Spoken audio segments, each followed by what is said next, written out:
Star online astro TV உன்னை சுற்றி நடக்கும் சம்பவங்களை உற்றுப்பார். நீ யார் என்று உனக்கு தெரியும்.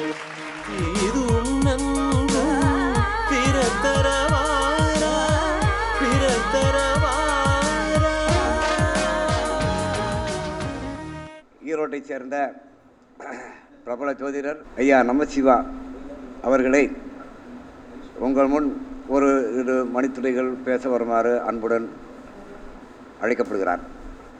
அனைவருக்கும் வணக்கம்.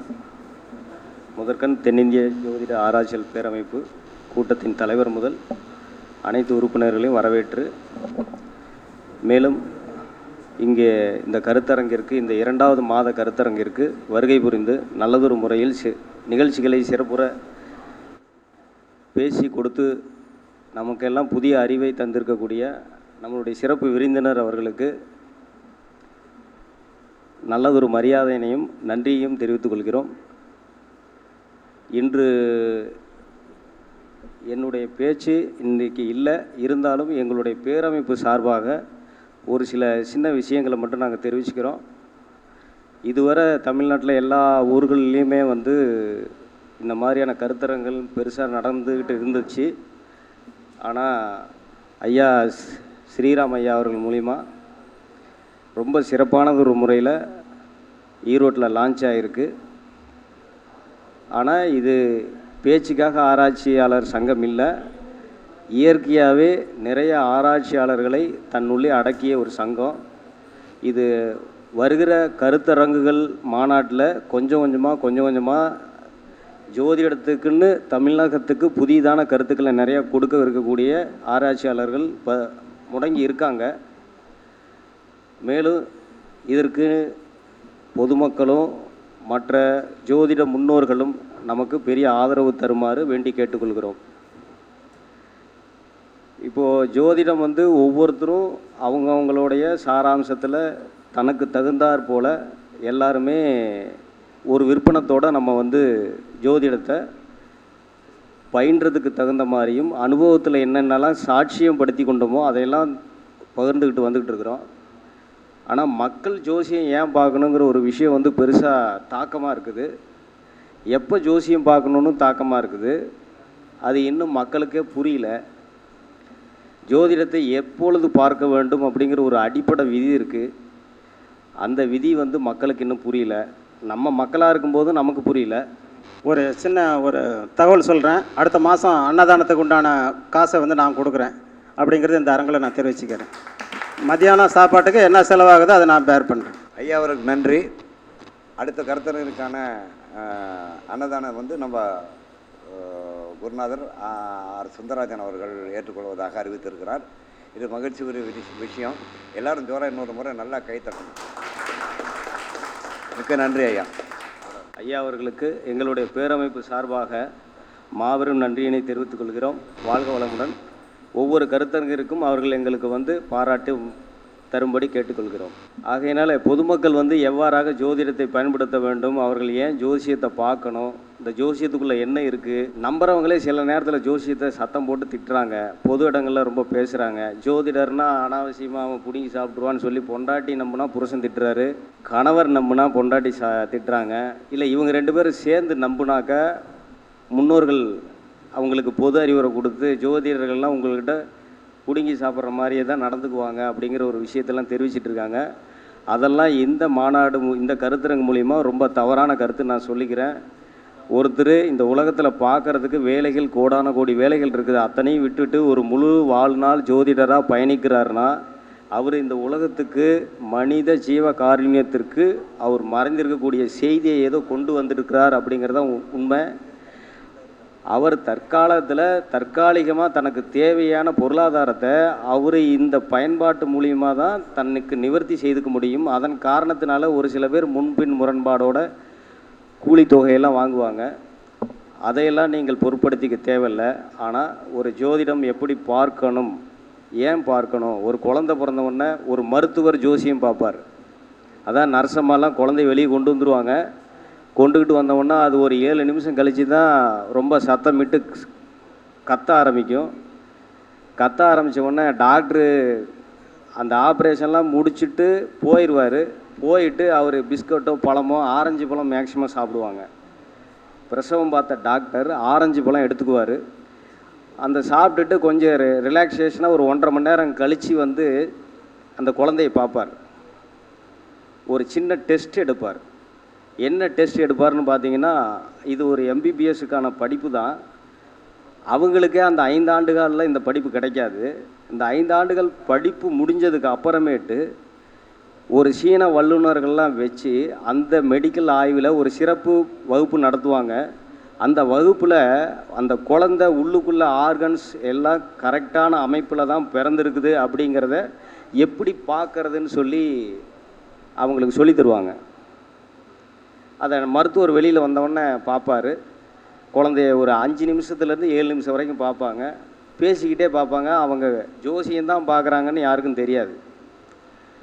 அதுதான் சாமுத்திரிகா லட்சணத்தை முத நம்ம தேகத்தில் பார்க்குறது. மருத்துவமனையில் பிறக்கக்கூடிய குழந்தைகளுக்கு மருத்துவர் சாமுத்திரிகா லட்சணம் பார்ப்பார். அவர் என்ன சாமுத்திரிகா லட்சணம் பார்ப்பார்னா, வெளியில் பிறந்து வளர்ந்ததுக்கு அப்புறமேட்டு இது மிகப்பெரிய ஆளுமை திறனுக்கு போகுமா, அறிவாளி ஆகுமா, பணம் சம்பாதிக்குமா அப்படிலாம் பார்க்க மாட்டார். உள்ளுக்குள்ளே ஆர்கன்ஸ் மொத்தம் 17 ராஜ உறுப்புகள் இருக்குது. அந்த 17 ராஜ உறுப்புகளும் சரிவர பிறந்திருக்குதான்னு பார்ப்பார். அது எப்படி பார்ப்பார்? அந்த 7 நிமிஷம் ஸ்கேனிங்கில் அவருக்கு என்ன தெரியும் அப்படின்னு பார்த்தீங்கன்னா, அவர் காது மடல்களை பார்ப்பார். அடுத்ததாக நெத்தி, இந்த முன் சுழியம், இந்த சிகண்டி அமைப்பு, இந்த சீகுரநாதன்னு பேர். இந்த சீகுரன் அன்னைக்கு இதெல்லாம் ஸ்கூட்டர் கட்டிங்னு சொல்லுவான். ஜெமினி கணேசனுடைய ஸ்டைல். அந்த அமைப்பை பார்ப்பார். இந்த நெத்தியில் சுருண்ட முடி இருக்குதான்னு பார்ப்பார். அடுத்தது கை ரேகையில் இருதய ரேகை ஓடி இருக்குதான்னு பார்ப்பார். இருதய ரேகையில் கிளைகள் இருக்குதான்னு பார்ப்பார். ஆயுள் ரேகை கீழே இறங்கும்போது நேராக இருக்குதா இல்லை ஒரு ஸ்டெப் படிக்கட்டு போட்டு கீழே இறங்கியிருக்கான்னு பார்ப்பார். அப்படி அதுக்கு தகுந்தாற் போல் ஏதேனும் அவதூறு குறிகள் அவருக்கு தேர்ப்பட்டுச்சுன்னா உடனே அந்த குழந்தைய ஸ்கேனுக்கு கொண்டுட்டு வாங்கன்னு சொல்லிடுவார். உடனே குழந்தைய கூட்டிகிட்டு போய் அதில் என்ன ஃபஸ்ட்டு ட்ரீட்மெண்ட் அவர் கொடுப்பாருன்னா, அந்த குழந்தை உள்ளுக்குள்ளே சூடேறி இருக்கா, குளிர்ச்சி ஊட்டப்பட்டிருக்குதா, அந்த ஆர்கன்ஸ்லாம் கரெக்டாக இருக்குதான்னு செக் பண்ணுறதுக்கு ஏதோ ஒரு குறையை கண்டுபிடிச்சிடுவார். அதில் விளக்கமான பாடங்கள் இருக்குது. இது கைரேகை சாஸ்திரமாக இருந்தாலும் கூட சாமுத்திரிகா லட்சணத்தில் அதிநுட்பமான ஒரு சூட்சமோ அது அவர் அன்னைக்கு பார்த்துட்றாரு. சரி, குழந்தை பிறந்து வளர்ந்து பெற்றவங்க ஜோசியம் பார்க்கணும். அவங்க எப்போ பார்க்குறது, எந்தெந்த நேரத்துலலாம் பார்த்தா அவருக்கு அந்த குழந்தை கடைசி வரைக்கும் ஒரு பெரும் துன்பத்தில் ஆளாகாமல் இருக்கணும். துன்பம் வந்து எல்லாத்துக்குமே வருங்க, வெளியிலேருந்து வந்துடும். வெளியிலேருந்து மனைவி மூலியமாக வந்துடுது, அதுக்கப்புறம் பிறக்கிற குழந்தைங்க மூலியமாக வருது, எல்லாத்து மூலியமாகவும் நமக்கு தொந்தரவுகள் வருது.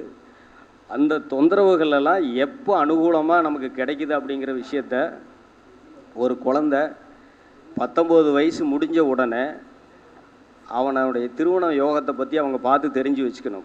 ஆனால் இங்கே எல்லாருமே என்ன பண்ணுவாங்கன்னா, ஹையர் ஸ்டடீஸ் என்ன மேக்கிங்னு தான் பார்ப்பாங்க. அதே போல் ஒரு குழந்தை ஹையர் ஸ்டடீஸ் எப்போ போகுங்கிறத 8ஆம் வகுப்பு போகும்போதே அவங்க பார்த்து தெரிஞ்சுக்கணும். ஒரு ஜோதிடரை பார்த்து நம்பிக்கை எந்த ஜோதிடர் மேலே இருக்குதோ அவர்கிட்ட நாடி ஒரு முறைக்கு 3 முறை அவர்கிட்ட கேள்விகளை எழுப்பி அவருடைய ஹையர் ஸ்டடீஸை பற்றி தெரிஞ்சுக்கணும். ரெண்டாவதாக 19 வயசு வந்தவுடனே தன்னுடைய குழந்தைக்கு உண்டான வாழ்க்கை திறன் எப்படி அப்படிங்கிற விஷயத்த அவர் 27 வயசில் தான் கல்யாணம் பண்ணுவார் பையனுக்கு. ஆனால் 19ஆவது வயசுலேயே டிசைட் பண்ணிக்கணும். அப்படி இவர் டிசைட் பண்ணலன்னா 20ஆவது வயசு அந்த குழந்தை டிசைட் பண்ணும், நான் எப்படி வாழ போகணும் அப்படிங்கிறத. ஆனால் நம்ம ஹையர் ஸ்டடீஸுக்கு தான் பண்ணிகிட்டு இருப்போம்.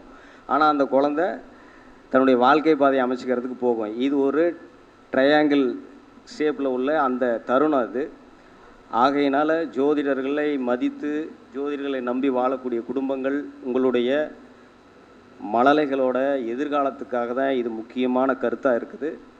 அதன் மேலே நம்பிக்கை வைத்து ஜோதிடர்களுக்கு உண்டான தட்சணை தானியங்களை கொடுத்து நீங்கள் 8 வயது 17 வயது 23வது வயதுகளில் உங்களுடைய ஜாதகங்களை ஆய்வு செய்து கொண்டு அதற்கேற்றார் போல வாழ்க்கை தடத்தில் நன்மை தீமைகளை அனுசரித்து வாழ வேண்டி கேட்டுக்கொள்கிறேன்.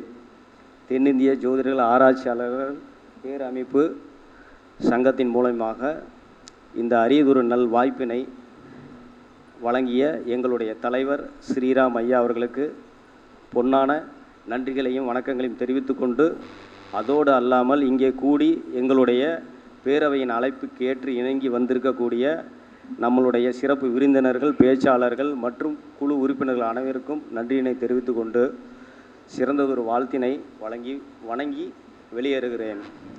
அடியேன் ஜோதிடம் ஈரோடு மாநகரில் பார்த்துக்கிட்டு இருக்கோம். 12 ஆண்டு கால ஒரு சிறப்பு பயிற்சி இருக்குது, அனுபவமும் இருக்குது. அங்கம் பூம்பா சத்தியலோக ஜோதிடம்ன்ற ஒரு அமைப்பில் ஜோதிட அலுவலகம் போட்டிருக்கிறோம். இதில் எங்களுடைய டேலண்ட் நீல காலசக்தி பத்ததி அப்படிங்கிற ஒரு புதிய பாடமுறையை அறிவிச்சிருக்கிறோம். அதன்படி மாணவர்களுக்கு வழங்கி கொண்டிருக்கிறோம் என்பதை. ஆகையாலே ஜோதிடம் வாழ்க, ஜோதிடம் வளர்க, அனைவரும் மன்னராக வாழ்க. Cell number 9659365443. ஐயா அவர்களுக்கு உரையாற்றிய ஐயா அவர்களுக்கு நன்றி. தென்னிந்திய ஜோதிட ஆராய்ச்சியாளர் பேரமைப்பினுடைய துணை செயலாளர், நிர்வாகக்குழு அங்கத்தினர் உயர் திரு நரேந்திரன் அவர்கள் ஐயா அவருக்கு பொன்னாடை போட்டு கௌரவிக்குமாறு உங்கள் சார்பிலே கேட்டுக்கொள்கிறேன்.